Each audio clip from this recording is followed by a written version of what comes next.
बिस्मिल्लाहिर्रहमानिर्रहीम। अस्सलाम वालेकुम। आप देख रहे हैं 1 बाय 1 न्यूज़ HD। अहम खबर से आपको आगाह करते चलें। ANF इंटेलिजेंस और ANF रावलपिंडी की बुरहान मोटरवे इंटरचेंज पर कार्रवाई।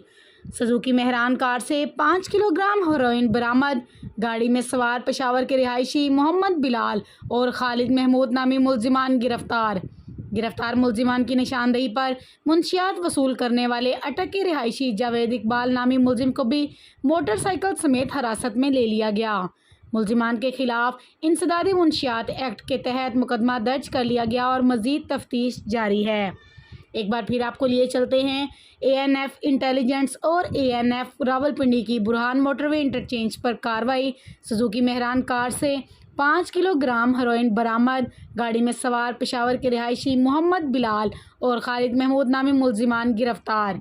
मज़ीद ऐसी खबरों से बाखबर रहने के लिए देखते रहिएगा हमारा चैनल 1 बाय 1 न्यूज़ HD।